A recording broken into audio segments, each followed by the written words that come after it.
Easy peasy magic? Really? The terrible smell of burnt, sour milk still hung about the kitchen as a constant reminder that his magic was an utter disaster. Putting a very small wart on the end of a nose.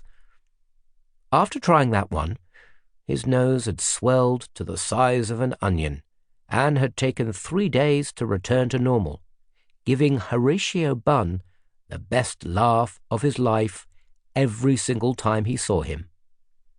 He couldn't do this. He was never going to be able to do magic.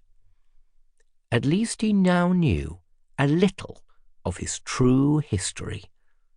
The Last Chance Hotel had been passed down to him from his mother's family, and his mother had been a sorcerer.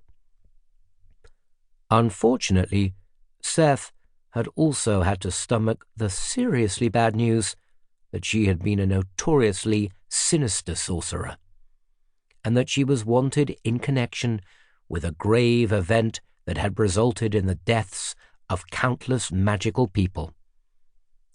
Now, as Seth stared at the book, he knew he was going to have to confront the most difficult truth of all. He was never going to be able to master a spell and be admitted into the magical world. He was never going to grow up to be a great and learned sorcerer.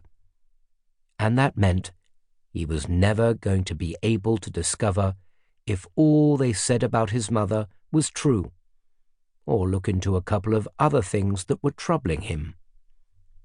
To do all that, he just needed to be able to perfect one spell. Just one. He pushed the book away. If there was easy magic, this was not it.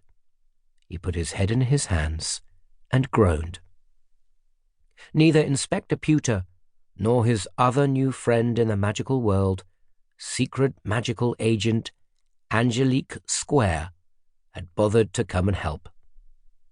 He felt all the powerlessness of being miles from anywhere, in the worst possible position of tantalizingly knowing about the magical world, but facing up to never being part of it.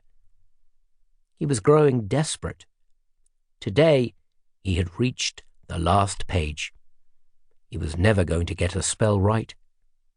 Had he inherited any of his mother's magic at all?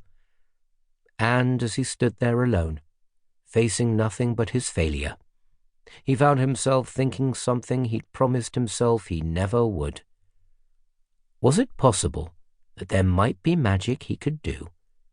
Could it be that the only magic he would ever be able to master would be of the wrong kind?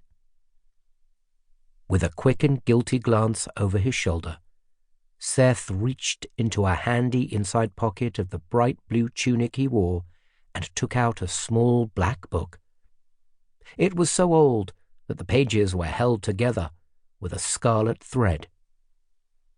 As he turned the cracked and stiff pages, Seth felt, as he always did, that he was meant to use this book.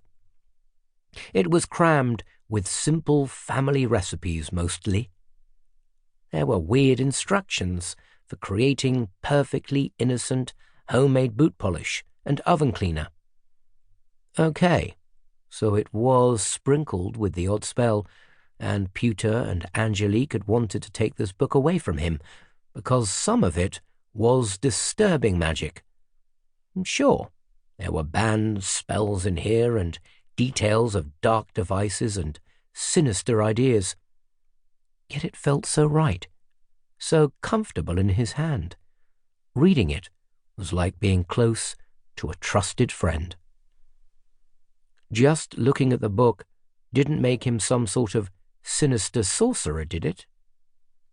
He turned to a well-worn page and found himself staring at the picture of the firefly cage, a dangerous and powerful device that terrified sorcerers. Uncertainty and fear mixed together and crept into his stomach. He knew he shouldn't even be looking at this book, but it had been his mother's notebook, and the magic in it seemed